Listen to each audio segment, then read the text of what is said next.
Hi, this is Dr. Cameron Thompson here. When I put together the collection of St. John Henry Newman's poems and prayers, the Lead Kindly Light, prayers, poems, and meditations for the journey, I thought it would be an interesting thing, a very fun thing, to share some of these, what I think is really rather profound works of St. John Henry Newman's, and show a side of him that other people, that most people are really unaware of, or don't understand the depth of. A very personal side, a poetic side. He's not merely an academic and a scholar, but had a penchant for writing, albeit somewhat melancholy, poetry. And I think it was very interesting to see his evolution of these thoughts over time.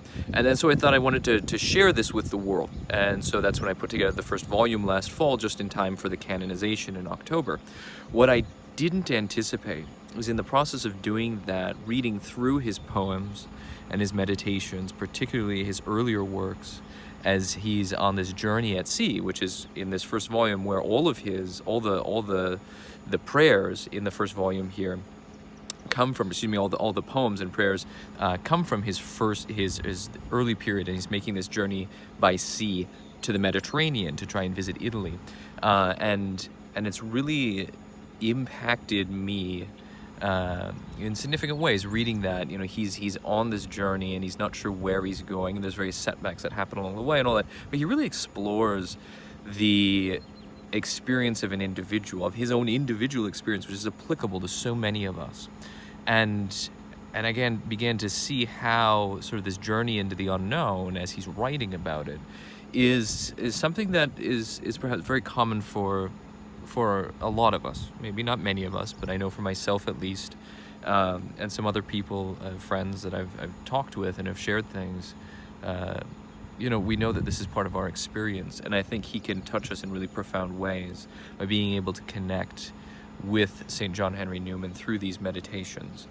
I guess that's the one thing I didn't expect, was sort of the personal connection that it would have for me, and be very significant. And I just share that because I think there are other people like me who may find meditating on his poems, and reading through them in conjunction with some of the prayers and meditations that he provides as something helpful, particularly in these times, because then what none of us foresaw was, of course, the COVID pandemic coming along, where now, at time of this recording in early April of 2020, almost the whole world is on some sort of quarantine lockdown.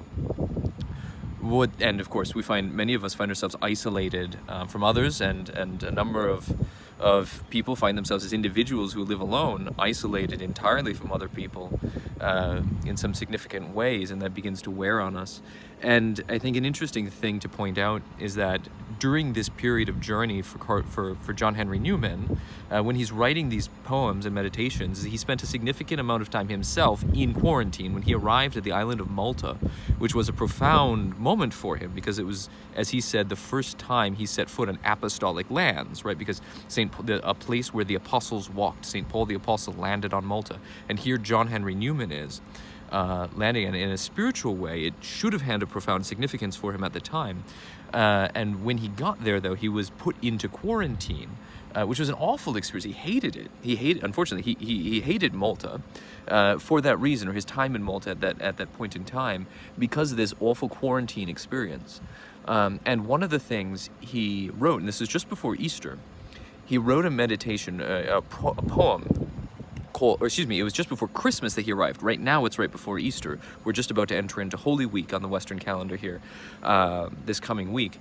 And Newman it was just before Christmas when he set foot there in Malta and was put into quarantine. And he wrote this profound poem called Christmas Without Christ.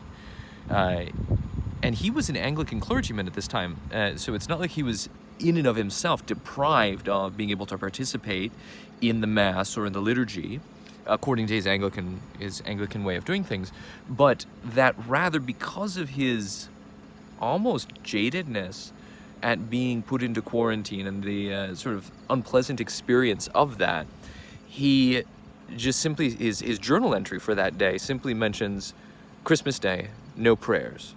That means he and his companions didn't offer the customary liturgical prayers, their formal prayers that would be expected of them as clergymen. And then he writes this poem, Christmas Without Christ, where he sees a peasant who's also in quarantine in some other cell, some other apartment, if you will, kneeling down at the sound of the church bells in the far distance, even though neither of them are able to participate in the Christmas Eve Mass. And he has this profound experience, and I'm going to include a copy of his poem below here, as well as a link to the book where you can see the rest of it. But I think it's a very timely meditation for us now as we enter into the holiest of weeks, and many of us are unable to participate in the sacraments or unable to attend any of the liturgies in the church as we normally would do, but rather are stuck in our homes in quarantine. We can connect with St. John Henry Newman in this way, and learn something from him, and really begin to dive into this. And I think he can provide a great comfort for us. And not only that, but of course he also, which many people know but is still unknown to most, he also wrote a very profound meditation on the Stations of the Cross, and that's something that is also available out there, that I think is worthwhile meditating on for those of us who are in fact stuck in quarantine of some form or another and unable to participate in the church, that we don't need to, or unable to participate formally in the liturgies at church, but we don't need to forego participation in the passion and resurrection of Christ.